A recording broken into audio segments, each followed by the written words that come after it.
Hey guys, Dylan from the Geek Duo here, and today I'll be bringing you My Hero Academia Chapter 305 read-through. Now, this one is another chapter entirely within the Vestige world, and just like the last one, I found it quite enjoyable, because, well, it's giving even more lore to the power, which is what I like, and also giving reasons as to why some past events have been able to transpire. It also half confirms what I said last week with the whole Nana Shimura and Kyoshi parallels, in which I said that Nana Shimura is saying kill Shigaraki because it's the only way we can see, and later down the line Midoriya is going to find another way to do it, and everyone's going to be like, oh, she was just saying murder him for the sake of it. Here it is, she's not saying murder him as the only way, but she's also not actually telling him to kill Shigaraki, which we'll get into when we actually get to that part of the chapter.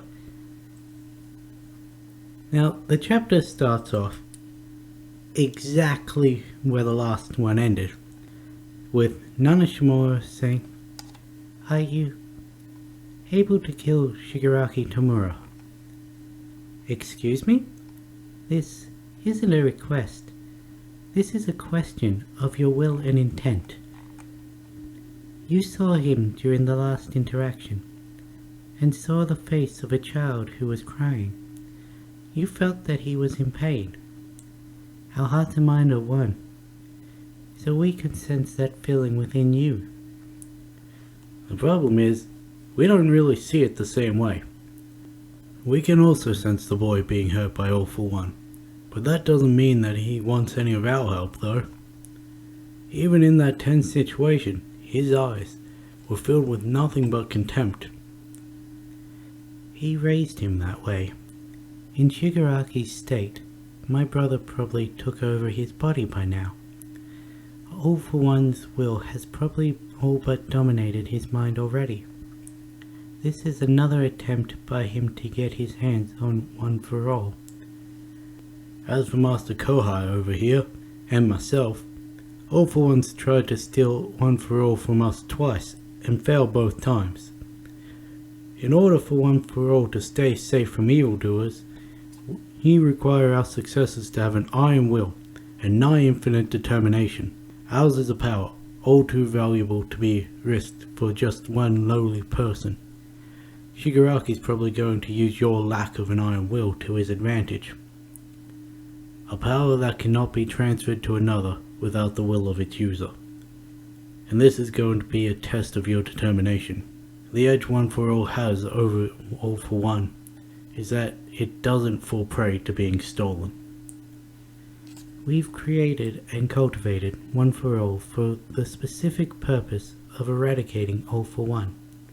Yagi-kun is the prime example of this, and my brother keeps coming back, and Shigaraki seems to be a part of his strategy to make you lower your guard. Now, while this conversation is happening, it's just all the various users just talking, Midoriya reacting to what they have to say, and mixed in with a couple of flashbacks. The first was Shigaraki's face when he was being absorbed by All For One. Then we got the Vestige lights. Then we've got Nana and One For All helping save Midoriya from All For One. And that's all that we've seen in this chapter so far. Nana then walks up to Midoriya saying, "Izuku-kun, I come to you not to merely tell you that there's no backing out now. I feel like it's cowardly for me to even consider thrusting my will onto you like this.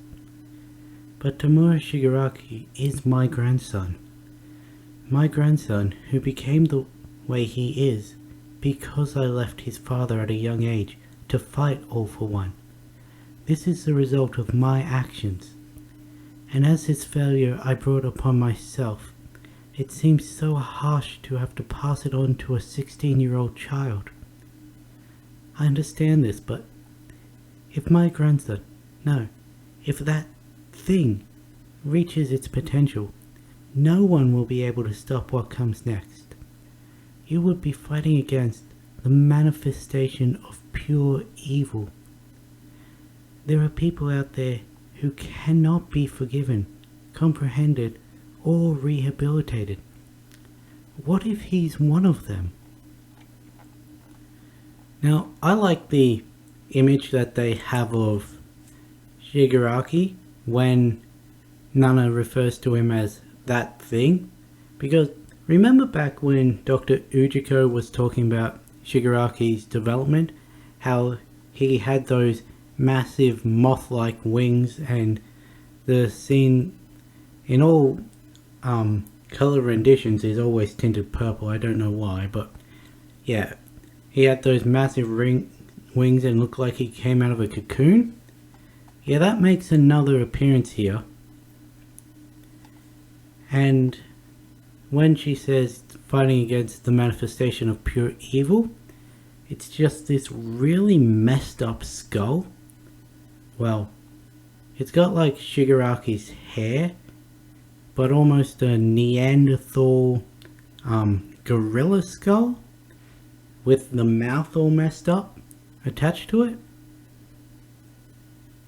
And then we see when Shigaraki was knelt on the ground with all the I'm not even sure what to call these injuries, with him falling apart from the power. The translation for this panel doesn't make sense, so I'm going to alter a little.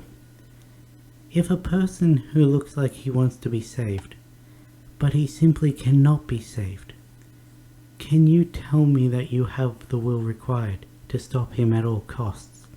When Nana asks this of Midoriya, we get the split panels of all the users trying to gauge his reaction. Well, except for the second and third users who are still facing the wall. But yeah, they're all trying to see what Midoriya will say, both with his facial expression and with his words. Though the sixth user looks incredibly bored. I just had to point that out. Anyway, to me, it may be awkward to say this, but I felt, when Shigaraki's consciousness manifested in One for All and entered the vestige world, I could feel what Shigaraki was feeling when he was told to think about his aspirations. In the deepest part of his mind, I could feel a child crying. I've fought against many people thus far. They had their ways set inside them, and I had no choice but to stop them by fighting. And when he says this, we get an image of Muscular, Overhaul, and Stain. But I never had the opportunity to explore their motivations and pinpoint why exactly they became villains. If I understood them fully, some things may have gone differently. And it shows a picture of Gentle and La Brava, how fights could have resolved differently. Perhaps countless people died, and many of those who I hold dear got hurt. However, One for All is a power to save people, not to kill. All Might taught me that lesson. As he's saying this, we get a panel of the cities decimated by Gigantomachia. We get a panel of Aizawa, Endeavor, Gran Torino, and Bakugo, when he says the people he holds dear got hurt. We get a picture of the All Might video that Midori used to watch, and underneath that we have All Might's shocked expression. And in the middle of this page, we have a panel that takes up the equivalent of a full page, yet it's in the middle of a 2-page spread, where on the right side we have a young Midoriya looking at, on the left side, a young Tenko Shimura and his dog. Midoriya continues saying, "Not just me either, All Might, and you guys who helped grow and cultivate One for All. You were responsible for saving a countless amount of people from then to now." And we see the panel. In the center we have All Might from his final heroic battle with his arm up, and just splattered across the screens are various images from all the years that he's been working, of people cheering him on, happy to see him and all that. Midoriya continues, saying, "Its origins may have rooted in the goal of eradicating All for One, but because you all risked your lives and maintained its power, its purpose has changed and morphed all over this time. There's certainly a possibility that he can only be stopped by killing him, and I haven't thought about the logistics of how I would go about it, but I want to try saving the crying child." The reason my voice got higher with each speech bubble is because inside the Vestige world, as Midoriya is saying this, his form actually shifts. First, it starts with just the mist blowing away from him, and by the end of it, he's back at 4 years old when he's saying, "I want to try saving this crying child." And All Might and the first user, they're the only ones we actually see reacting to this. And because of Midoriya's words, All Might's Vestige actually starts tearing up. And on the next page, we see him being comforted by the first user.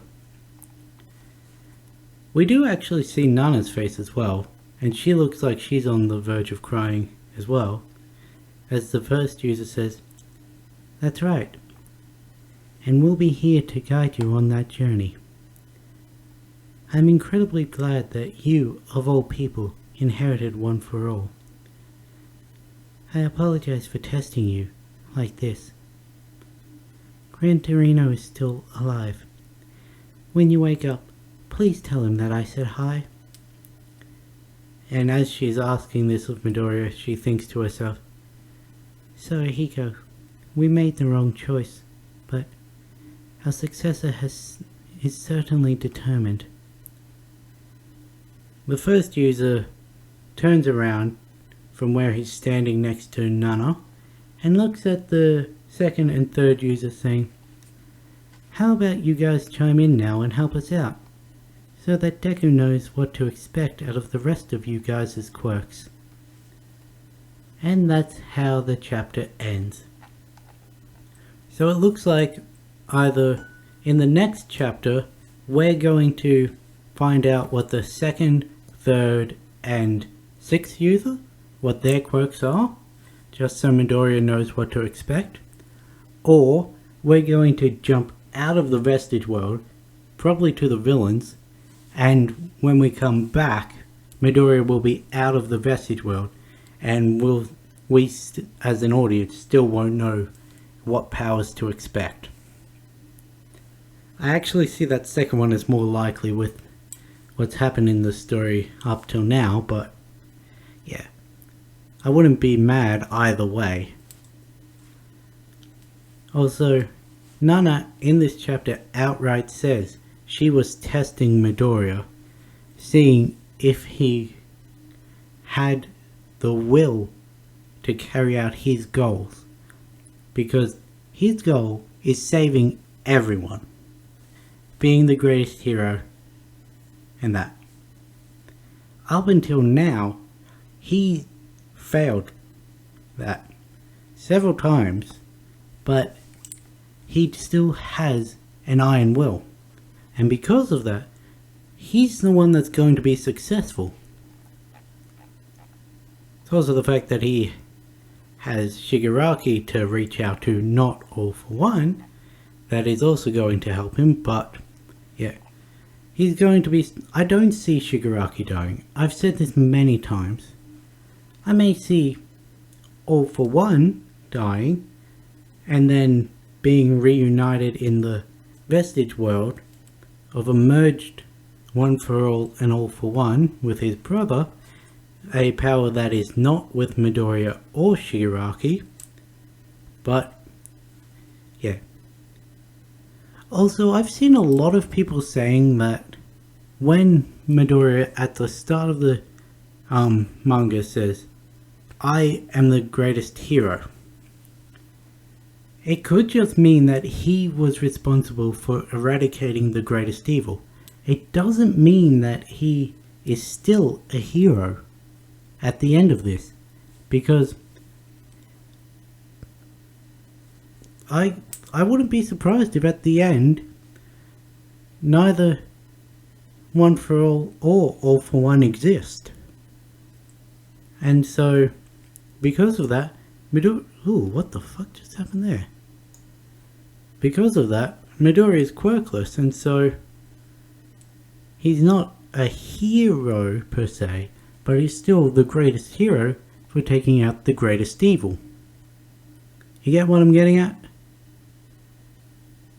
Anyway, this was another satisfying chapter for me.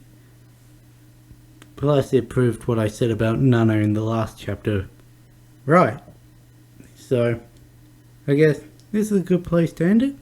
If you guys enjoyed the read through and noticed any details in the chapter that I didn't touch on, you noticed some things that I got wrong, or you just want to talk about the possible ways in which this manga can end, comment them down below, and I'll catch you in the next one.